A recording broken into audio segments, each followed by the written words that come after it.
Your first 100k followers, ada strateginya nggak? Aduh, gue merasa capek gitu ya, kerjaan kok gini-gini amat ya. Tapi ketika gue pulang, gue melihat di lampu merah ada driver-driver dengan jaket hijau-hijau. I can help these people, and that becomes my why.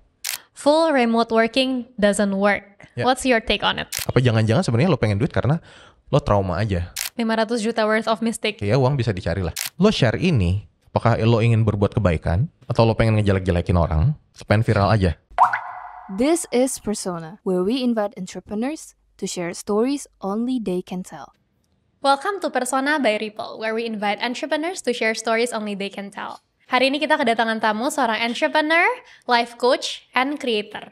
But he prefers to call himself a growth consultant. Please welcome Kak Jonathan Ann. Thank you for coming. Thank you Clara. Kak Jon. Halo teman-teman. Boleh ceritain dikit nggak Kak? Growth consultant tuh maksudnya apa sih? Panjang sih, sebenarnya intinya gini. Jadi gue kan suka pengembangan diri ya. Ya, I want to grow myself. I want to have better life kan intinya dari situ. Mengembangkan diri biar hidup jadi lebih baik lah. Nah pada perjalanannya, ini kemudian gue share di Instagram. Oh, this is what I do. Mungkin ini bisa work kalian, mungkin enggak. Jadi I love to share juga. Things that are working dan not working. Dan ya bagi ilmu lah. Dan dari situ ternyata it resonates quite well gitu. Jadi banyak yang nanya-nanya, banyak yang follow gitu kan.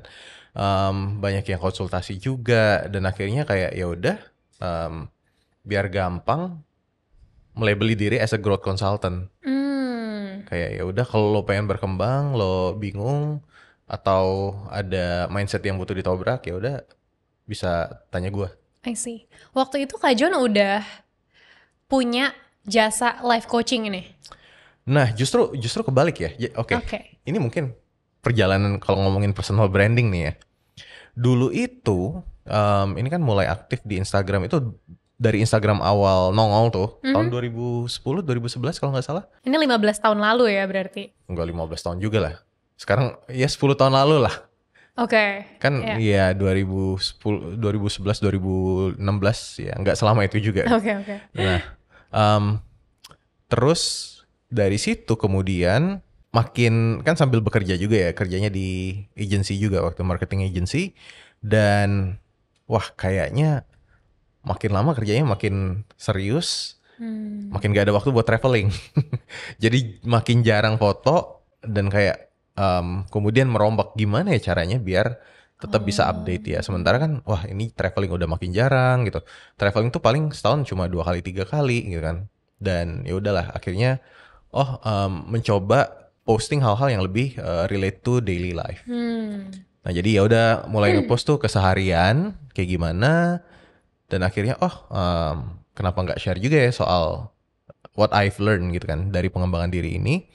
Ya udah di share dan kemudian wah rame dan banyak yang nanya. Cuma kan waktu itu juga sambil kerja ya, jadi kayak jadi pada suatu hari gue bilang, wah gue nggak bisa jawab semua pertanyaan nih. Oke. Gitu ya, sorry gitu kan, karena ya gue juga harus kerja. Yaudah deh kalau mau konsultasiin aja. Jadi waktu itu agak bercanda tuh. Konsultasiin aja, ya udah konsultasi. Berapa ya fee-nya gitu kan? 100.000 aja, 200.000 ya gitu lah. Akhirnya kayak Per jam? per 5 menit. Jadi kayak per 5 menit. Jadi kan kayak 100.000 per 5 menit udah gitu kan. Jadi it was out of bercanda doang. Tapi ternyata banyak yang seriusin loh. Jadi kayak gue juga bingung kan kayak Jon gue mau dong. Jadi kayak sejam 1 juta ya basically. Oh ternyata ini bisa jadi apa ya? Jadi coaching dan konsultasi juga. Dan karena itu justru makanya wah kayaknya gue harus serius nih. Kan gimana ya? Ini berhubungan sama hidup orang juga ya. Dan gue nggak mau bawa orang ke arah yang sesat juga lah, kasarnya begitu. Nah jadi akhirnya ngambil sertifikasi as a coach biar lebih kredibel lah. Dan gue juga kayak oh ya diseriusin aja sekalian gitu. Tarik balik sedikit ya Kak Jon. Waktu travel fotografi itu followersnya udah banyak atau baru boomnya ketika sharing pengalaman-pengalaman ini? Sebenarnya dulu mainnya lebih ke komunitas ya. Jadi ikut komunitas ini, ikut komunitas itu. Ya nggak sebanyak itulah. Nah at some point akun gue itu dulu sempet kayak jadi apa ya, di feature, bukan di feature. Lo tau nggak sih kalau misalnya lo baru join Instagram, terus kemudian ada kayak ini follow ini gitu kan, dikasih rekomendasi buat follow nih orang-orang gitu. Nah akun gue kayaknya sempat masuk ke situ. Jadi followersnya sempet banyak, tapi engagementnya dikit juga. Oke. Karena kan ya rata-rata orang yang lihat foto atau mungkin orang yang baru join, ya udah join, abis itu mereka nggak masuk lagi gitu. Tapi kalau ngelihat foto, ngelihat foto-foto travel ya oke lah gitu kan. Dan paling ya like aja gitu kan. Nah ketika gue mulai ganti ke konten-konten sehari-hari yang lebih bahasa Indonesia, itu mulai ada penurunan banget tuh. Karena kan ya nggak relate dong. Misalnya kan ada yang follow gue dari US, dari India, dari mana gitu kan. Tiba-tiba gue ngomong Indo gitu kan. Nah jadi ini sebenarnya ngefilter, tapi di satu sisi ya oke lah. Gila, berarti ini from the early days of Instagram banget ya, kayak udah zaman dulu. Zaman dulu yang masih apa? Sesepuh. Masih filter sepia gitu. Oh my god, iya benar. Tapi dulu waktu Kak John started your personal branding, udah ada why-nya belum atau iseng-iseng aja? I love to share, dan itu jadi tempat aktualisasi diri.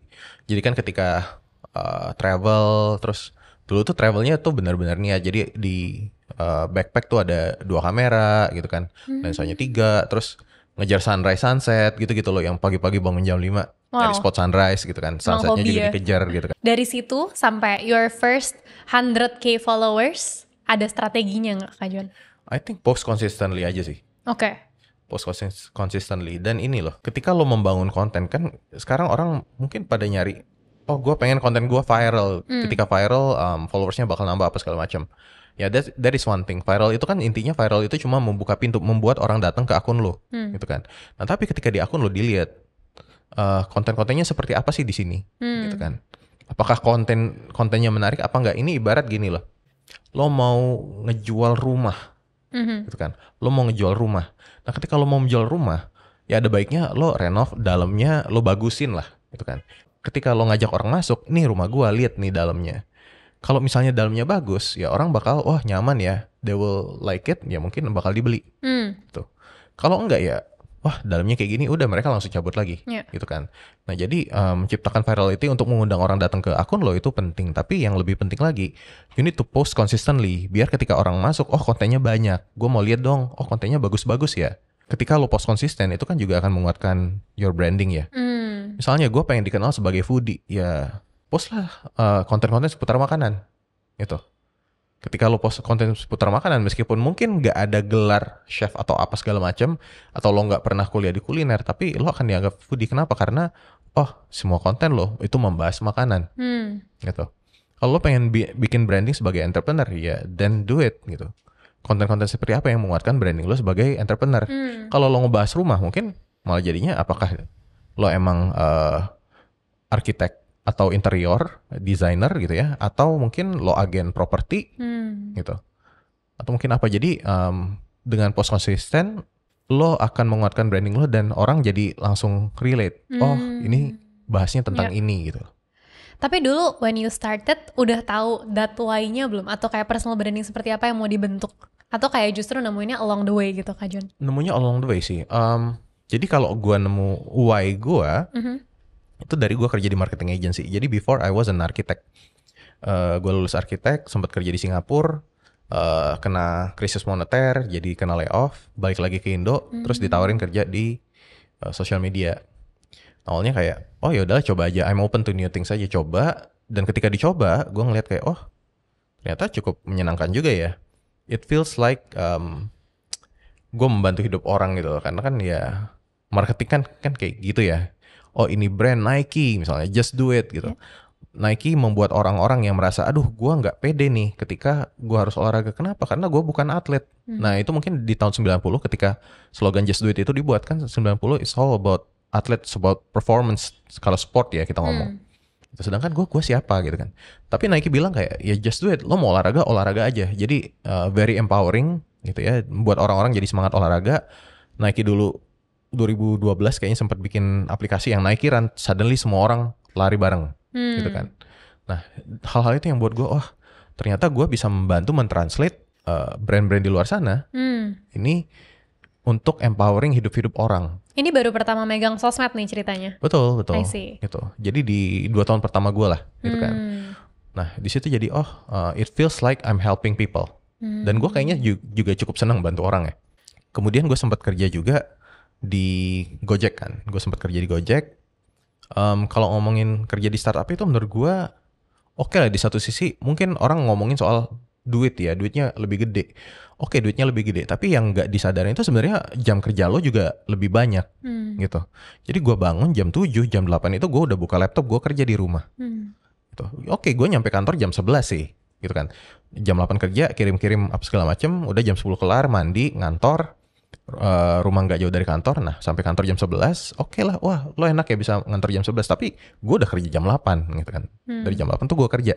Ini cuma masalah kerja di mana aja. Nah, setelah malamnya kan jam 6 udah pada pulang. Ya, gue juga masih bekerja. Ini tinggal antara gue mau kerja di kantor atau gue kerja di rumah. Itu sambil ya leha-leha di sofa, tapi tetap bekerja gitu kan. Nah, jadi kalau ngomong duitnya banyak tapi jam kerjanya juga banyak, jadi menurut gue sebanding aja sih. Nah, tapi ketika gue kerja di situ kan it was very tough ya sebenarnya startup itu. Dan kenapa gue tetap memutuskan buat bekerja di situ, karena waktu itu gue melihat bahwa yang gue lakukan ini berdampak lah. Ketika misalnya gue merasa capek gitu ya, kerjaan kok gini-gini amat ya. Tapi ketika gue pulang, gue melihat di lampu merah ada driver dengan jaket hijau-hijau gitu kan. Terus gue di apartemen, gue turun lift, ketemu sama mbak-mbak GoClean, waktu itu masih ada GoClean kan. Jadi kayak, it feels like what I'm doing di kantor itu, I can help these people gitu. Dan itu yang menjadi motivasi. And that becomes my why. Gitu. In your personal branding as well. Sebelumnya itu gue masih travel photographer tuh sebenarnya, masih foto-foto travel. Nah, sampai akhirnya ya udah gue ganti sharing seputar pengembangan diri lagi itu juga ujung-ujungnya kan gue bantu orang-orang buat berkembang juga ya. Gitu. Jadi I think that's my why gitu, to help people to have a better life. Ingat nggak Kak John, kapan pertama kali nemuin why-nya itu? Itu ketika bekerja di social media agency itu sih, di marketing agency itu. Marketing agency gue divisi social media. Before your own personal branding ya, udah ketemu why-nya. Ya dari marketing itu gue ternyata gue suka bantu orang. Gue suka melihat kehidupan orang lebih baik. Gue suka hidup gue juga jadi lebih baik. Gitu kan. Ya, nah dari situ kayaknya itu bisa menjadi dorongan lah. Meskipun kerjaan berat kayak gimana, tapi ketika ingat lagi, ya gue membantu hidup orang ya, it keeps me going. So to post consistently, sebenarnya kan kita harus tahu why-nya banget kan. Ya. Nah, tapi sebelum Kak John ketemu why-nya, apakah udah konsisten dulu baru ketemu why-nya? Atau kayak I found my why first, baru gue harus konsisten nih demi why ini? Jadi dua hal ya, kan tadi ya kalau kita ngomong social media dan why ya. Oke, why itu udah dapet nih. Tapi kan gak sejalan, maksudnya gue di Instagram lah. Ketika sudah menemukan why itu, di Instagram tetap ya udah foto travel photographer. Jadi kan it doesn't connect. Gitu, mungkin ya kalau mau dicari-cari, dengan being travel photographer, gue membantu orang memperlihatkan tempat-tempat di luar sana yang juga indah. Dan mungkin mereka terhibur dengan itu. Atau mungkin itu memberikan inspirasi. Tapi I don't think that's really my why. Nah ketika akhirnya gue coba, ya udah deh gue coba yang daily life, gue coba yang seputar pengembangan diri, suddenly it connects. Jadi gue menemukan why itu mungkin di tahun 2012, gue shifting ganti arahan dari travel photographer itu mungkin tahun 2016-2017 lah.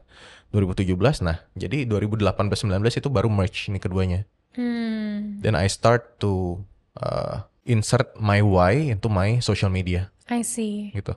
Kak John, kalau untuk orang-orang yang mungkin struggle untuk ketemu why-nya, what would you say to them? Harus sering self-reflection. Dalam artian tanya ke diri lo, apa sih yang lo suka, apa sih yang nggak lo suka? Gitu. Menggali. Nah, dan di sini juga you have to bring your awareness ya. Lo harus sadar. Gitu. Ketika gue melakukan ini, gue suka nggak sih? Kenapa ya gue suka hal ini? Yeah. Apa yang menyenangkan? Gue suka ini juga gue suka. Oke, apa yang gue suka? Apa yang menyenangkan? Gitu kan? Yang kayak gue tadi. Ketika gue bekerja di marketing agency, gue bikin deck kan sebenarnya kayak kenapa ya gue ngerjain ini kan? Sampai lembur lah, apa segala macam lah. Tapi gue suka melakukan ini. Apa yang gue suka? Gue suka karena tadi it feels like I'm empowering people. It feels like I'm helping them to have a better life, to become a better person. Dan kan kalau ditarik sekarang, menjadi coach itu kan juga helping people to have a better life. I see, gitu. Helping people. Become a better person. Gitu. Nah jadi dari situ gue temukan, dan apapun alasan kalian ya valid-valid aja. Mungkin ada yang kayak, my why adalah duit. Oke, mungkin duit is a tool, tapi apa sih dibalik duit itu? Yeah. Emangnya kalau lo punya duit, lo mau pakai apa? Gitu kan. Gue mau berangkatin orang tua umroh. Gue mau beliin orang tua gue rumah. Ternyata mungkin why-nya adalah keluarga. Why-nya adalah orang tua. Itu uang itu cuma tools.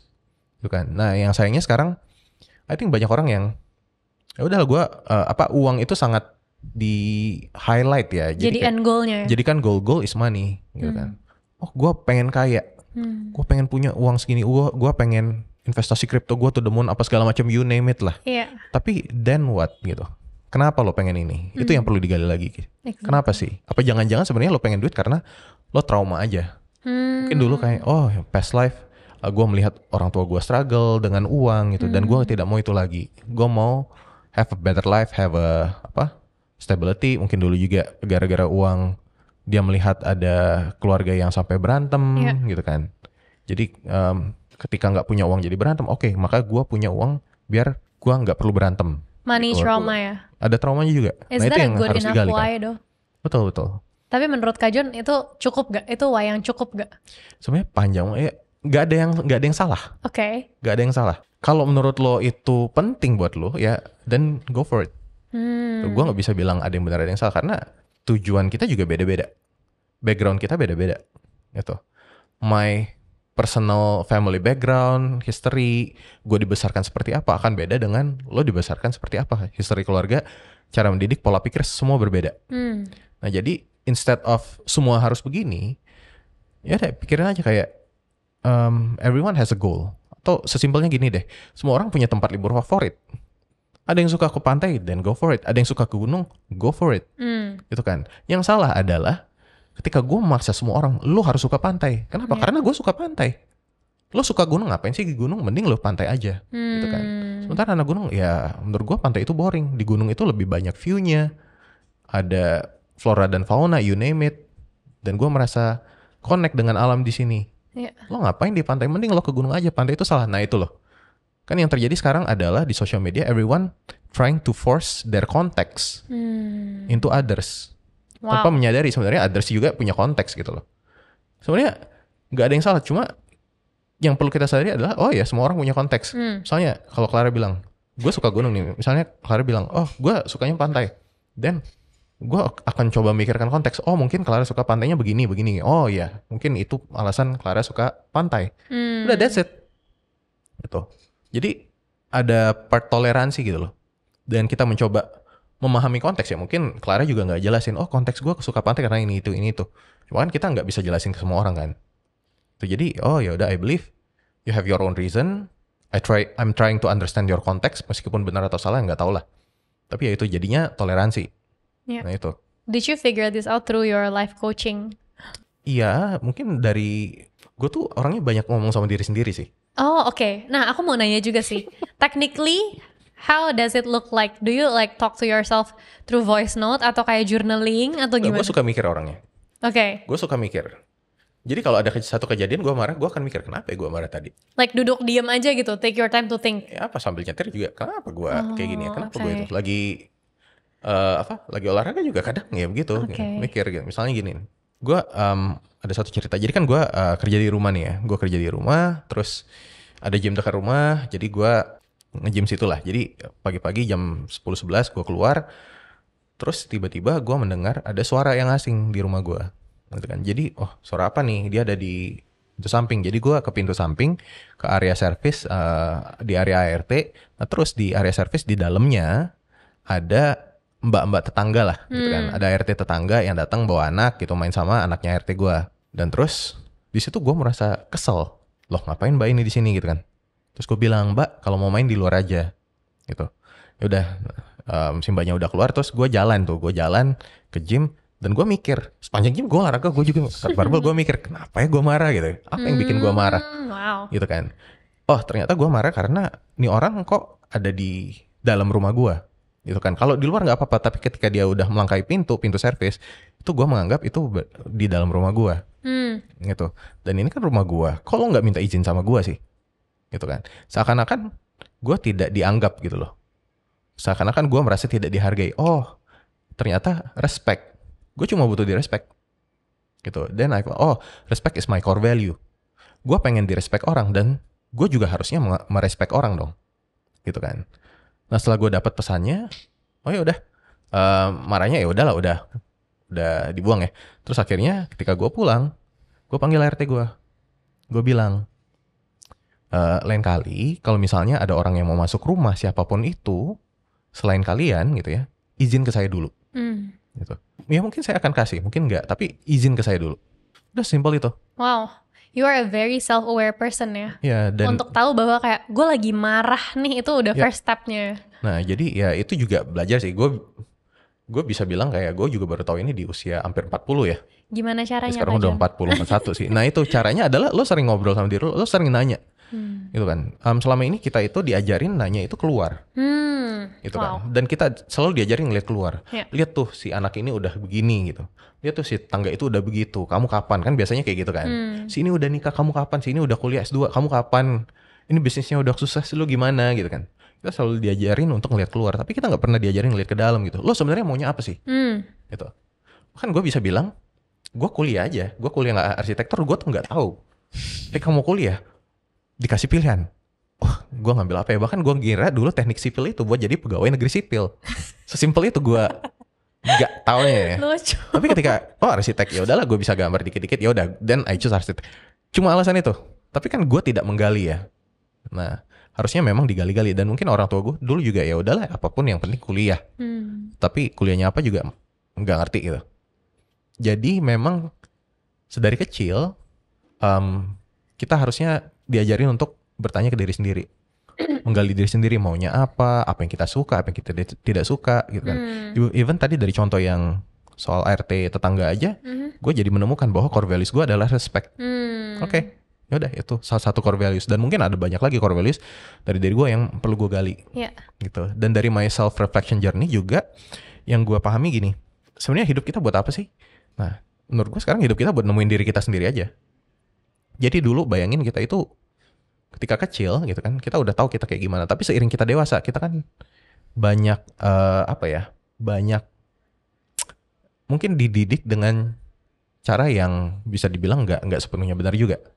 Misalnya ketika kita ini, jangan berisik gitu. Nanti tangga lain marah segala macam. Nanti orang lain marah sama kamu gitu kan. Malah kita di shutdown. Dan setelah gue pikir-pikir, benar juga ya, sekarang gue mikir ini ya di usia 40 gitu kan. Dulu gue kalau ngelihat bayi di pesawat gitu ya, nangis gitu, gue kesel. Ini orang tuanya gimana sih? Kok anak bayinya nangis gitu, gak disuruh diem gitu. Bisa gak sih jadi orang tua? Sekarang gue mikirnya ya gue kasihan juga. Mungkin anak bayi ini cuma dia merasa tidak nyaman, dia gak bisa ngomong, dia cuma bisa nangis. Dan orang tuanya juga mungkin bingung gitu, karena gue gak tahu dia gak nyamannya kenapa. Gitu kan. Gue gak tahu cara menenangkannya gimana. Jadi kayak gue bisa lebih berempati dikit lah gitu. Dan ya itu sih. Jadi ketika sekarang kan kita juga banyak trauma ya, banyak trauma ini itu gitu kan. Pertama kali dibohongi kita jadi wah deg-degan, apa jangan dibohongin orang lagi gitu. Kena tipu, wah jangan-jangan semua orang sini adalah penipu gitu kan. Nah yang penting adalah bagaimana caranya kita mengatasi trauma-trauma itu sehingga kita bisa back to our true self. Ya gue juga masih banyak PR-nya sih, tapi ya gitulah. Kak John, how does self-awareness relate to your business and personal branding journey?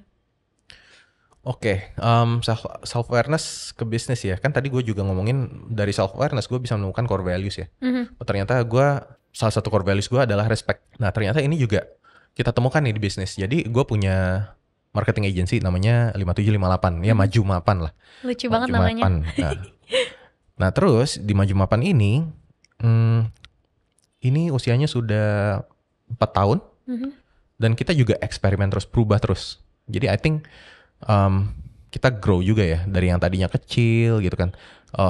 Kemudian kecil kita nyari orang based on skill aja. Nah ketika sudah mulai ada 20-an, ternyata personality itu juga penting. Gitu kan, personality itu penting. Dan ketika orangnya nambah lagi, ternyata core values itu penting.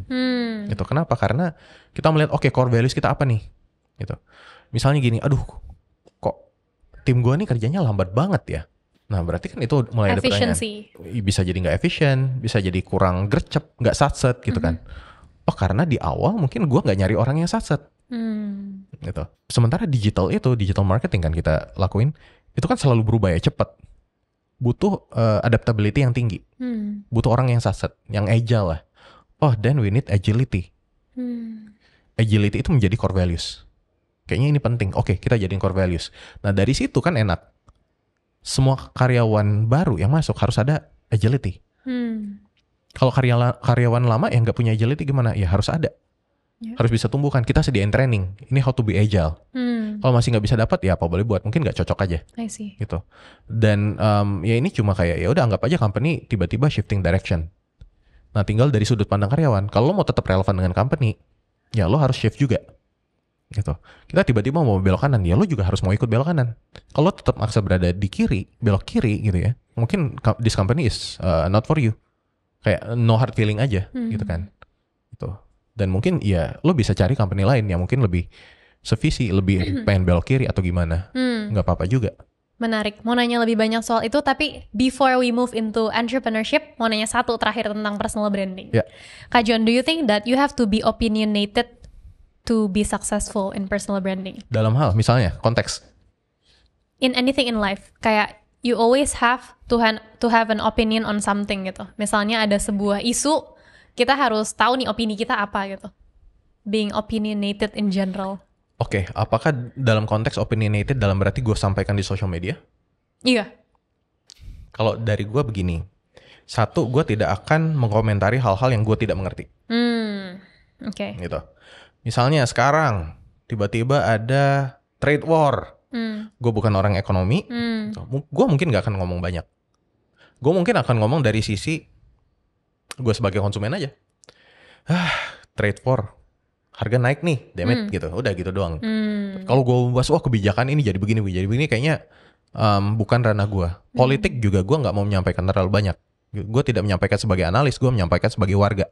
Oh, salah satu galup gue nih ada responsible. Oke. Jadi kayak ya gue harus be responsible of what I'm saying juga gitu. Gue nggak mau nggak walk the talk lah. Gue ngomong sesuatu yang gue nggak tahu. Jadi kadang kayak ada opini begini, gue mikir ini ranah gue nggak ya? Kalau nggak ya udahlah. Let it be. Mungkin konteks sedikit, Gallup itu adalah Strengths Finder berisi 34 kekuatan kita. Betul. Terus di list dari yang paling kuat sampai enggak. Nah, Kak John berarti ada apa tadi? Responsibility. Ya, intinya itu adalah salah satu trait gue yang menonjol ya. Gitu, ada responsibility.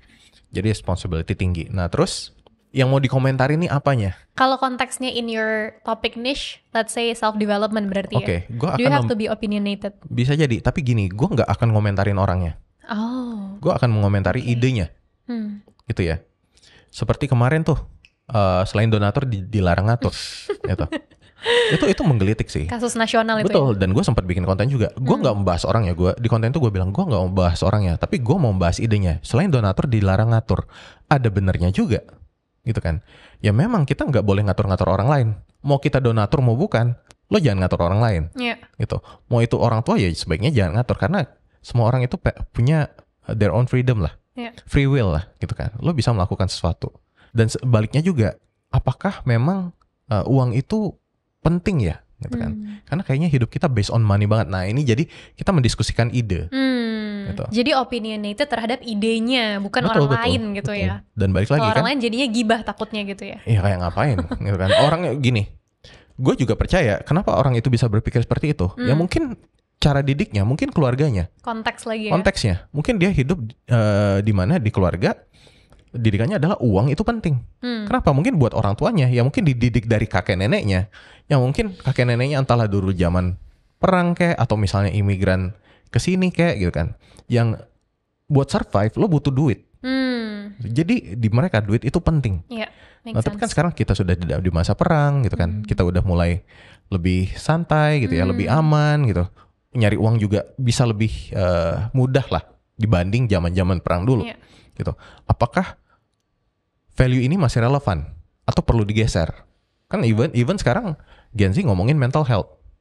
Oh ya udah nih, apakah memang sekarang kita sudah harus menggeser topiknya memang mental health itu penting? Jadi ada PR generasi gitu loh. Yang pertama kan dulu pas perang ya mungkin kita bahas security ya. Gue pengen tinggal aman nyaman. Gak mati aja gitu kan. To put food on the table is betul, enough put food ya. on the table. Kita bahkan gak mikir 10 tahun lagi. Betul. Tapi hari ini makan apa? Hari ini belum besok tuh. Hari ini makan apa? Nah kemudian perang udah kelar. Oke. Dan generasi orang tua kita itu mungkin lebih ke gue harus nyari uang. Udah aman nih, udah bisa aman. Tapi gue butuh uang buat hidup, buat beli rumah, buat ini, buat settle down dulu. Gitu. Nah sekarang udah ada nih settle down.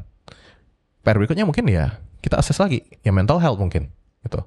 Jadi mungkin ada waktunya, dan gue juga ngerti kenapa Gen Z sekarang mental health itu penting ya. Mungkin ini waktunya kita assessing mental health. Itu. Right. As an opinionated person, ada tips nggak Kak John untuk teman-teman yang mau mulai personal branding? Gimana caranya jadi orang yang lebih opinionated? Atau you were just born that way? Menurut gue satu, lo harus aware ya.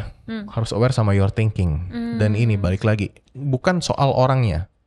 Karena menurut gue nggak penting lah kita ngomongin orangnya. Semua orang punya pemikiran beda-beda, and that's okay, that's fine. Terhadap yang ngomong donatur dilarang ngatur pun gue nggak setuju. Tapi gue bisa mengerti kenapa dia mikir kayak gitu. Gitu. Dan yang kedua, bahaslah idenya. Gitu. Kenapa? Karena ketika ide ini kita jadi membuka ruang buat kita berkembang, buat kita belajar hal-hal baru.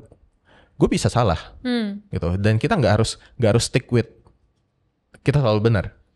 Gue bisa salah. Yang penting kita terbuka aja bahwa kita di sini buat sharing, buat berdiskusi, gitu, melempar ide.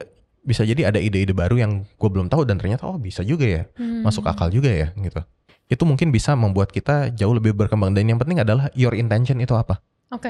Intention dan word sih. Jadi intention, lo share ini, apakah lo ingin berbuat kebaikan, atau lo pengen ngejelek-jelekin orang, atau pengen viral. Atau pengen viral aja, gitu kan. Nah, yang paling penting adalah always start things with good intention, gitu. Meskipun mungkin ada orang yang akan menyalahartikan, ya udahlah, at least intentionnya good. Nanti kita belajar. Oh, ada yang menyalahartikan gimana ya? Gue mungkin apa yang bisa gue sampaikan lebih baik ya, biar orang nggak tersinggung, gitu. Mungkin pemilihan kata-kata gue nggak cocok juga, gitu. Dan jadinya jangan sampai ini jadi ajang debat kusir.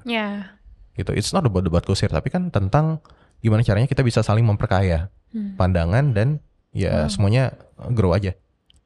Beautiful words. Jadi harus banyak mikir diri sendiri sama check intentionnya lagi ya untuk jadi orang yang opinionated tapi positif ya. I see. Oke, nah exciting topic nih tentang business. Kak John, full remote working doesn't work. What's your take on it?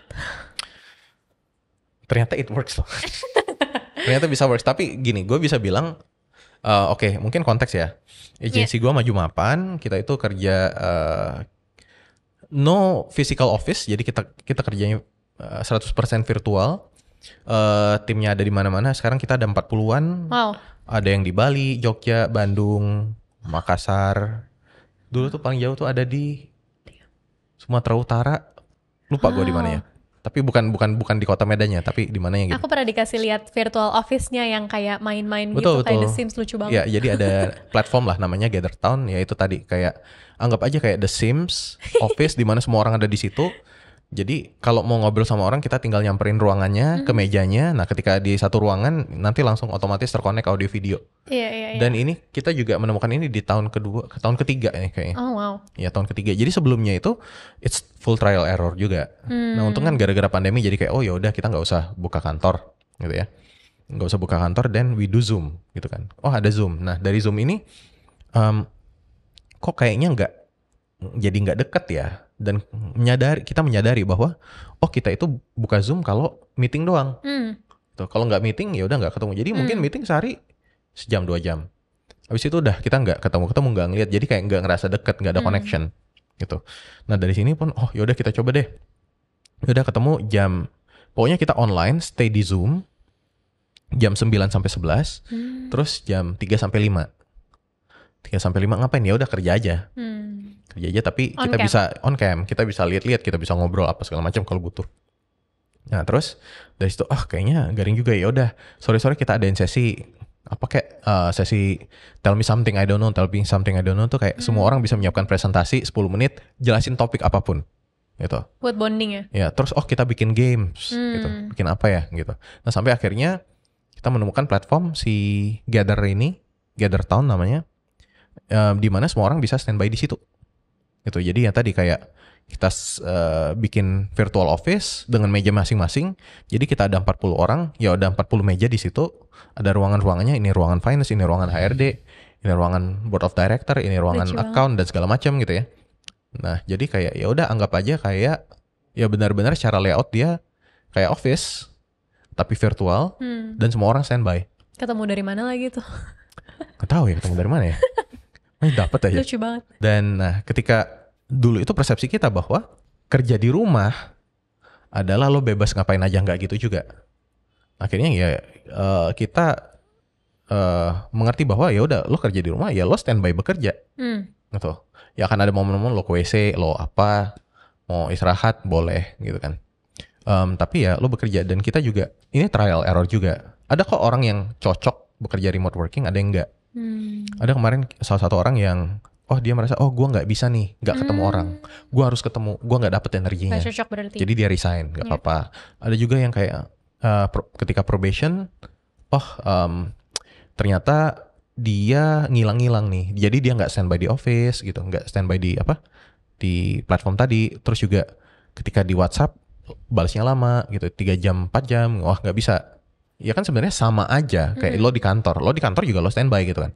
Lo nggak ngantor office ngantor offline gitu ya. Jam kantor tapi lo ngilang. Mau dicari susah, mau dihubungin susah. How do you make sure of that? Kita sudah dewasa ya semua. Jadi satu balik situ, dan kedua gini, kita lihat aja. Ya udah kita akan kasih kritik gitu kan. Iya kan dari probation kelihatan. Misalnya lo probation udah nggak bisa nih, nggak kekejar. Maksudnya dalam artian lo nggak standby di office-nya, terus juga lo di WhatsApp nggak ini, ya udah probation gak usah kita perpanjang. Berarti standby-nya itu kelihatan ya virtually? Ya kelihatan. Oh, kalau dia on and off gitu. Kalau misalnya dia standby tapi dia tinggal gitu bisa?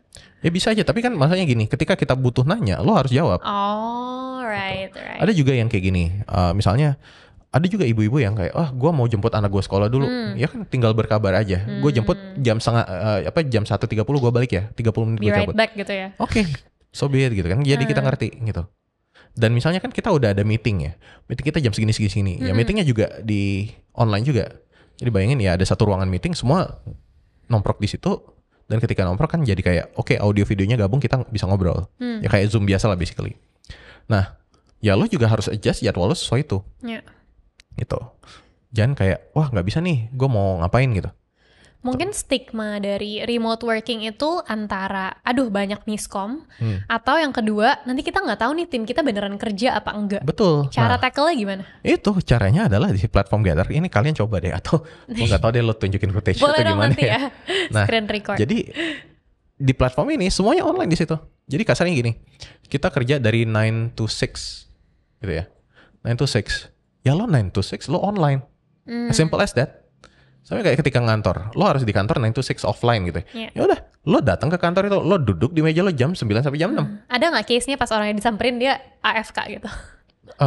Ya ada juga. Cuma kan pasti ada penjelasannya gitu loh. Oke lah kalau sekali-sekali boleh. Kalau misalnya lo setiap hari begitu kan jadi problem kan. Dan berarti ya mungkin nggak cocok buat lo. Nah, ini juga bisa beneficial buat orang-orang lain juga. Dalam artian beneficial seperti ada juga ini salah satu karyawan kita yang misalnya dia hobi diving. Gitu. Jadi dia 2 minggu di Bali dia diving. Terus habis itu dia pindah ke Alor. Dia diving dulu. Terus habis itu dia pindah ke Papua 2 minggu lagi. Oh my God. Dan Papua kan jamnya lebih cepat 2 jam ya. Jadi kasarnya kalau jam 9 mulai kerja, berarti di sana mulai kerja jam 11. Nah jadi dia lah dia bisa bangun jam 7, dia berenang-berenang dulu, apa segala macam, jam 9 kelar, beres-beres, jam 11 kerja online, masuk gitu kan. Itu juga bisa. Dan kita nggak ada masalah karena kita treatnya semua orang dewasa. Tapi it might work for you, mungkin nggak juga. Dan kita bisa ya kalau nggak works, nggak cocok, ya udah dilepas aja. Any plans buat bikin WFO soon? Nggak. Never. Nggak. Kenapa harus? Oh right. Nah, makanya gue It works ya. Karena WFO gue, WFA gue work from anywhere, dan kita lagi branding agency paling WFA, work from anywhere. Itu works. Gitu. Komunikasi nggak ada miskom. Kenapa? Karena kita standby terus. Gitu. Kita ngobrol terus. Berapa persen Gen Z di kantor, Kak? Banyak kayaknya. More than 70-80. Oh. 80%. What's your take on leading Gen Z sebagai manusia dari beda generasi? Tricky ya? Oke. Gimana? Pros and cons. Tricky banget. Oke, di satu sisi gue mengerti bahwa tadi ya kan, ada bagian mental health. Ada bahkan ada kayak tim yang sebelum kerja mereka main game dulu. Gitu. Biar apa? Biar moodnya naik. Biar semangat. Pagi-pagi. Jadi kita biasa jam 9 gini. Jam 9 itu kita bikin kayak ritual lah tiap division. Ya udah tanya, what's your mood gitu, mood lo hari ini apa, one word gitu kan, one word mood lo, terus your to do list sama apa yang lo butuh bantuan. Yeah. Itu dari We yang do lain. that too in Ripple. Iya kan? Template ya. Nah itu ada satu divisi yang kayak itu juga ada tapi diselipin games. Oh. Terus satu sisi gue kayak ya udahlah, mungkin emang Gimana gamesnya? ya games aja yang kayak tebak-tebakan kayak apa kayak kirain gitu, main online ya. Oh, iya, Kan iya. ya basically semua Zoom, jadi main yang bisa di online lah. Ya gue di satu sisi kayak ngapain, tapi ya if it works for you ya udahlah. Kalau dari sudut pandang gue, yang penting kerjaan lo kelar dan so be it gitu. Kerjaan kelar, deadline-nya nggak molor, udah aman gitu kan. Kan gue cuma butuh itu doang dan nggak ganggu divisi lain lah gitu. Kalau misalnya game lo kelamaan sampai yang lain harus nunggu mau ngobrol jadi susah, nah berarti cut it short gitu. Yep. Cepetin apa segala macam. Gimana cara ngelit Gen Z, Kak John? Di satu sisi Gen Z itu I think they're motivated ya. They're motivated. Jadi gue juga melihat bahwa kan dari banyak sekali artikel yang kayak wah Gen Z ini banyak problemnya lah gitu kan, gak loyal lah, bosenan lah apa segala macam. Nah itu juga membuat gue jadi mencoba gimana caranya improve kantor ini biar lebih accommodating Gen Z.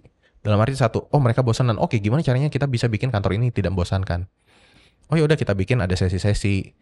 Pokoknya tadi ya perlu games, perlu gitu. Mungkin kita biasanya tiap bulan tuh ada olimpiade gitu kan. Olimpiade ya jadi semuanya ngumpul, instead of satu divisi semua ngumpul, ya udah kita bikin kuis, bikin apa, bagi-bagi voucher online kayak di Zoom aja tuh. Tebak-tebakan apa segala macam gitu kan. You name it lah. Nah, terus juga dalam artian mereka ini gak bisa loyal, gak bisa kerja lama. Ya buat gue gak masalah lah. Yang penting gini, orang yang meskipun kerjanya sebentar tapi lo perform daripada orang yang lama tapi kerjanya so-so. Gitu. Berarti turnover tinggi nih. Gak juga sih. Oke. Gak juga sih. That's good. Gak juga. Jadi gimana caranya biar gak bosan? Oh KPI instead of KPI tahun, ya udah kita breakdown. Mungkin jadi bulanan, mungkin jadi quarterly. Gitu. Jadi kesannya daripada oke, target lo misalnya setahun 100%. Nah daripada gitu kita bilang oh yaudah sebulan 10%. Nah kan jadi ada apa ya? Kalau nunggu setahun kan kayaknya lama banget gue setahun. Tapi kalau ketika kita pecah per bulan, oh lebih kelihatan dan mereka lebih termotivasi. Ngejar bulan ini kayak gimana apa segala macam. Tuh, jadi banyak sekali yang bisa kita gamify gitu ya dari pekerjaan. Kak John, boleh ceritain dikit nggak satu kegagalan di bisnis selama 4 tahun jalanin Maju Mapan ini yang paling memorable? Sebenarnya ada sih di bisnis lain. Oke, boleh juga, boleh juga. Iya, jadi ada bisnis yang gagal. Nah, menurut gue ini kegagalannya adalah mencari partner yang tidak sevisi. Gitu. Jadi di satu sisi partner itu memudahkan ya dalam artian, oke, gue nggak ngerti, misalnya gue nggak ngerti finance, ya udah gue cari partner yang bisa finance gitu. Gue nggak ngerti soal production, gue cari partner yang ngerti production gitu. Nah, even dulu juga gue pernah bikin usaha makanan lah, rumahan gitu ya, sama ART karena dia masaknya jago gitu. ART gue yang sebelum ini dia masaknya jago. Yaudah gimana kalau kita bikin nasi bakar? Oh itu lumayan oke, feedbacknya bagus, dikirim dari rumah gitu kan. Kita bikin tiap weekend. Nah, cuma ART-nya akhirnya resign, ya udah bisnisnya stop. Nah tapi ini juga di bisnis lain cari partner tidak sevisi itu ya ini sih. Mungkin gue sama teman-teman yang entrepreneur juga ya. Jadi masing-masing have their own things to do lah. Gitu. Oke, kita mau bikin satu usaha ini dan kemudian ketika kita bikin, oh ternyata everyone doesn't give the same commitment. Gitu. Jadi mereka masih sibuk dengan bisnis sendiri-sendiri dan suddenly gue ngerasa kok gue doang yang ngerjain ini. Dan ketika gue bilang, runway kita nih duitnya nih masih bisa buat 1 tahun nih. Tapi kita salesnya kecil banget kalau kayak gini. Gitu. Gue ngerjain sendiri, semua tim gue kerahin gitu ya. My own team, my own marketing team ini ada beda sendiri. Ini di Maju Mapan? Enggak, bukan Maju Mapan. Jadi selain itu dulu juga gue ada my own small marketing team. Itu buat bantu gue bikin konten sendiri, bikin apa segala macam lah. Akhirnya, gue bilang kan, runway kita cukup setahun. Mending kita tutup duitnya bagi-bagi. Oh enggak deh, jalanin aja terus jalanin. Tapi mereka nggak ada sumbangsi apapun gitu loh. Dan kayak gue ya udah setelah setahun akhirnya duit beneran habis. Udah tutup aja tuh. Gitu. Dan dari situ gue yang belajar bahwa ya dalam partner juga lo harus punya partner yang mau memberikan komitmen yang sama ya. Berapa tuh Kak John harga kegagalannya kalau boleh di-spill? Hanya 300 juta doang. Oke. Ya itu dari, enggak sih, bisa 500 itu. Ya. 500 juta worth of mistake ya. Interesting. It's okay, ya uang bisa dicari lah. Iya, Tinggal lembur aja. True, Kerja lebih keras. Ya 500 juta ya 1-2 tahun, 2 tahun kayaknya itu. Oke, Kak John, gimana caranya tahu partner itu sevisi sama kita atau enggak? Itu dari awal atau along the way?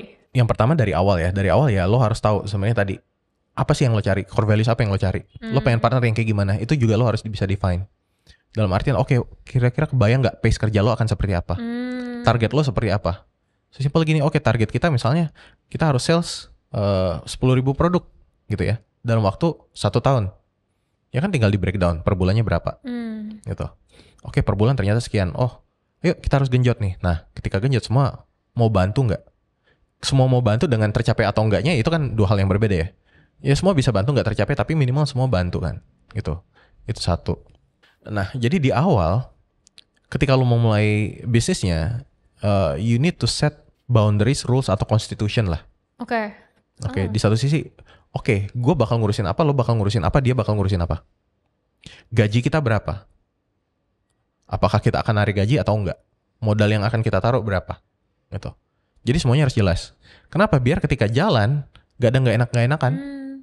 Berarti dengan partner yang sekarang di Maju Mapan ini semua udah diomongin sebelumnya? Udah diomongin. Wow, ketemu di mana Kak? Maju Mapan ini, jadi ada temanku, namanya Barli ya. Barli ini dia dulu bekerja di agensi juga, gitu kan. Kemudian dia dulu ya sering ketemu lah, dia cerita tentang dia punya agensi juga dengan partner lamanya, cuma kayaknya nggak cocok. Akhirnya mereka ya pisah. Terus kemudian dia mau bikin kantor baru, terus dia ngajak aku, gitu. Nah ini pun di awal aku kayak nggak mau terlalu aktif. Jadi lo lakukan aja. Kalau lo butuh saran apa-apa, lo ke gua, gitu. Udah jelas di awal gitu loh. Udah jelas di awal. Jadi my participation is very minimal. Jadi kayak lebih ke advisor juga dulu. Berarti yang dicari Kak Barli ini apa waktu itu? Nah jadi sebenarnya Barli itu udah mengerti cara runningnya, tapi mungkin on a strategic level jadi belum. Dan kan mungkin kalau aku lebih terpapar di ini ya, di kerja di agency, sudah terpapar sama manajemennya juga gitu. Jadi tahulah how to run a company. Jadi Barli lebih ke operational, seharian deliverables, ngerjain project-project itu bagusnya gimana sih. Kak John yang strategic managerial gitu ya. Betul. Nah, terus juga pada pengerjaannya kita ada salah satu vendor finance lah. Tadinya dia kerja di Astra. Gitu. Jadi big company, very structured gitu kan.